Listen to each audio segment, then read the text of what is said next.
Salut à tous, on se retrouve aujourd'hui pour parler du Paris Saint-Germain ce mercredi 30 juillet. Et on commence tout d'abord avec quelques photos de joueurs parisiens en vacances. N'oubliez pas que le retour à l'entraînement c'est prévu mercredi prochain, plus que 7 jours, plus qu'une semaine de repos, de vacances, bien mérité quand même. Et notre capitaine donc respire le bonheur depuis la victoire bien sûr en Ligue des Champions, c'est Marquinhos. C'est peut-être le joueur bien sûr qui méritait le plus de remporter la Ligue des Champions du côté du PSG. Et toujours en vacances et il profite bien sûr, il surfe sur cette joie bien sûr par rapport à la finale de la Ligue des Champions gagnée. Tiens, demain les gars, ça fera 2 mois jour pour jour que le PSG a gagné bien sûr sa Ligue des Champions.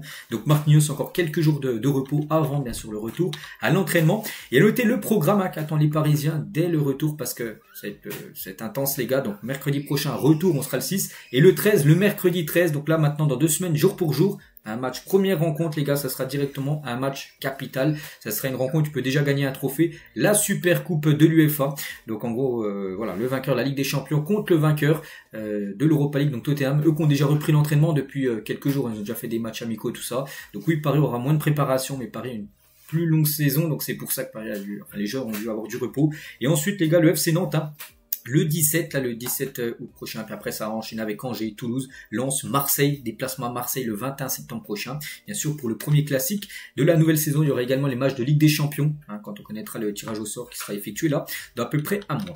On continue avec une info, la source parisienne, et comme vous le savez déjà, le maillot du PSG domicile 2025-2026, donc le nouveau maillot là de cette saison qui est sublime, réalise un démarrage record avec l'euphorie de la victoire de la Ligue des Champions. Beaucoup de supporters parisiens se sont fait bien sûr ce maillot. Donc en rupture, car victime de ce succès, de nouvelles quantités devraient arriver d'ici à mi-août. Donc voilà, par exemple, parce que dans des boutiques, il y a en rupture de stock et il devra avoir un nouveau stock là qui devra arriver pour ceux qui veulent s'offrir bien sûr le nouveau maillot du PSG de la nouvelle saison. Et concernant le troisième maillot, regardez, il est déjà en vente. Je sais même pas s'il a déjà été dévoilé officiellement, mais en tout cas, on sait qu'il sera de couleur rouge. N'oubliez pas, le maillot extérieur sera de couleur blanc, mais le troisième maillot sera ce maillot-là, le maillot de couleur rouge pour la saison prochaine. On continue cette fois-ci avec la une aujourd'hui, en ce mercredi 30 juillet, la une du journal L'équipe, ça parle, voilà, un choix capital avec Chevalier Donnarumma. On va parler encore du poste de gardien de but parce que ça avance les gars. Et si on lit un petit peu les lignes en bas, alors que les négociations pour prolonger le contrat de Donnarumma libre en 2026, dans moins d'un an, sont au point mort total, ça n'a pas avancé. Voilà. Donc celle du PSG avec Lucas Chevalier, le gardien lillois et numéro 2 des Bleus, avance à grands pas. Il y en a où ça avance et il y en a où ça avance pas du tout. Donc voilà, concernant Lucas Chevalier, à noter que le PSG, ils sont pas sur le gardien depuis une semaine, parce que Donnarumma va pas prolonger, non.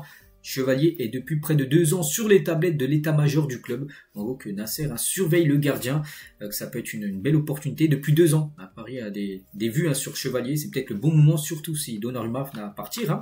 Et Erwigo, enfin c'est pas encore Erwigo, mais Erwigo bientôt de Fabrizio Romano pour Chevalier. Donc pour vous dire vraiment qu'on est très proche d'un accord en gros, donc un accord de 40 millions d'euros est proche, phase finale des négociations actuellement.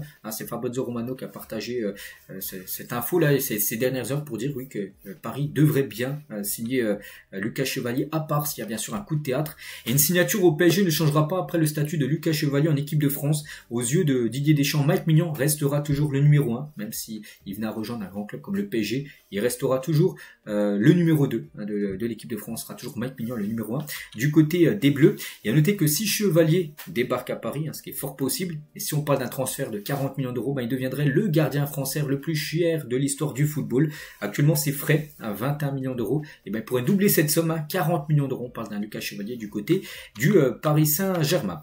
Et toujours avec le poste de gardien de but, on va parler aussi de Donnarumma. Et actuellement en vacances, Donnarumma est déçu par le PSG car il pensait que Paris infléchirait sa position et ferait un geste, en gros un geste niveau salaire. On sait que Paris, les gars, ils lui ont proposé tant, donc maintenant c'est à lui ou non d'accepter, et il s'est dit voilà, Paris va à un moment céder puis accepter ce que je veux. Et non les gars, son entourage fait fuiter histoire de mettre un peu la pression que rien ne l'empêche d'aller au bout de son bail. Le gardien avoue en privé depuis des semaines ne pas écarter d'écrire la suite de son histoire ailleurs. Donc voilà, par rapport à un départ. Et toujours avec Donnarumma, donc le club a tout fait pour conserver Donnarumma. Donc non, il se voit proposer une enveloppe annuelle inférieure avec une part variable qui peut représenter jusqu'à 1/3 des revenus. Donc en gros, c'est parce qu'en gros, il a une part fixe et des parts bonus. Et ces parts bonus, en gros, c'est s'il joue tant de matchs, mais si c'est par exemple un gardien, par exemple, s'il se blesse ou s'il est seulement numéro 2, il joue peu, et ben il va pas toucher tous ses bonus. C'est ça, c'est quand même 1/3 de son salaire salaire. Donc oui, c'est quand même une grosse somme d'argent. Donc si les dirigeants voulaient à tout prix garder l'Italien, ils pourraient hausser la part fixe de leur offre à son niveau actuel, hein, ajoutant la part variable, en ce qui le placerait en seconde position dans le vestiaire. La décision de passer à l'offensive pour Chevalier fait suite à ce constat de blocage par le PSG, voilà, avec bien sûr Donnarumma, et il n'est pas envisagé en interne de mettre à l'écart Donnarumma ou de l'envoyer avec les lofters. Ce serait fou les gars de passer du gardien titulaire dans le groupe des lofters, c'est-à-dire dans le groupe des indésirables. Non, là, ce serait quand même un manque de respect, je pense, hein, quand même pour le gardien. Paris devrait faciliter un départ en ne se montrant pas trop gourmand sur l'indemnité de transfert pour que, bien sûr, il puisse, bien sûr, partir ailleurs. Et les décideurs aussi du club sont clairs, hein, pas de concurrence entre Donnarumma et Chevalier, il y aura une hiérarchie.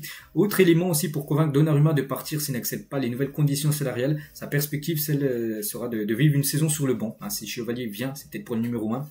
Du coup, Donnarumma sera numéro 2. Et voilà, peut-être Luis Enrique va lui parler. Il dira, voilà, si tu restes, tu seras numéro 2. Tu vas faire toute une saison sur le banc. Un an de la Coupe du Monde avec l'Italie, ce serait pas bon, bien sûr, pour Donnarumma. Donc, on a vraiment l'impression que le PSG, quand même, pousse Donnarumma vers la sortie pour qu'il accepte, bien sûr, un autre club, hein, comme Manchester United, les gars, qui est entré en contact avec le PSG, Al Ittihad, le Galatasaray sont également intéressés, ils lui proposent même près de 20 millions d'euros par an, voilà, brut, hein, donc net, ça fait 10 millions d'euros, c'est à peu près ce qui touche au PSG, donc voilà, maintenant ce sera lui de trancher ce qu'il veut faire, bien sûr, Donnarumma. Confirmé aussi par Fabrizio Romano, à Paris est prêt à accélérer pour Zabarnyi, un joueur aussi qu'on parle depuis longtemps, c'est vrai que là, ça s'accélère, on a l'impression vraiment le mercato du PSG, avec Lucas Chevalier qui devrait arriver, avec Zabarnyi aussi qui devrait débarquer du côté de Paris, le défenseur est déterminé à rejoindre le PSG, et les négociations avec Bournemouth avancent bien, un accord semble imminent d'après Fabrizio Romano, ça c'est plutôt bien sûr une très bonne nouvelle, hein, concernant ce joueur voulu quand même par le club, hein, depuis quand même quelques semaines. Concernant le poste de latéral droit, le PSG ne prendra pas de doublure à Achraf Hakimi, n'oubliez pas que Hakimi, il y avait Mukele, c'est un indésirable, enfin c'est un joueur qui devrait partir. Il y a qui d'autre? Il y avait Yoram Zagué, de temps en temps qui jouait défenseur droit, il est parti au FC Copenhague, donc actuellement il n'y a pas de défenseur droit de doublure, hein, pour Hakimi. En gros il y aura des solutions en interne, hein. Selon Luis Enrique, Warren Zermi, même Joe Neves suffisent pour remplacer de temps en temps Hakimi qui aura besoin de souffler. Luis Campos a même soumis quelques noms à son entraîneur pour apporter d'autres solutions, mais Luis Enrique ne souhaite pas de renfort à ce poste. Voilà, défenseur droit, il veut personne d'autre, il a Hakimi, et au pire il mettra un Warren Zermi ou un Joe Neves sur certains matchs, hein, pour faire souffler Achraf Hakimi.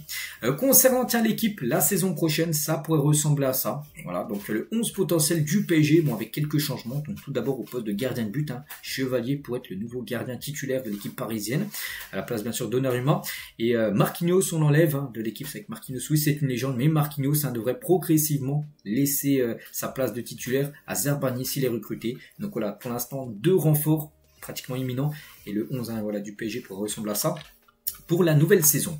On continue avec d'autres infos. Il y a 27 ans, jour pour jour, JJ Okocha rejoignait le Paris Saint-Germain. Voilà, c'était un 30 juillet, hein, que ça se faisait, ce transfert, hein, donc un joueur qui a marqué l'histoire du PSG à l'époque. C'est quoi votre célébration préférée cette saison? Donc c'est vrai qu'il y a quelques Parisiens qui ont fait des célébrations. On peut voir celle de Gonzalo Ramos, celle de Klima par exemple, de Désiré Doué, ou même celle de Vitinha qui enlève son bandana, donc laquelle est la mieux, je sais pas, peut-être celle de Désiré Doué, mode Climat, qu'il a fait souvent bien sûr. En Champions League, on finit avec ça aujourd'hui, donc voilà les gars ce qu'il y avait à dire, j'espère que ça vous a plu. Donc nous on se retrouve demain jeudi, on fera le point encore, hein, sur la situation de Chevalier bien sûr, et Donnarumma, parce que demain peut-être il y aura de nouvelles infos. Allez, je vous laisse, bonne journée à vous et à demain.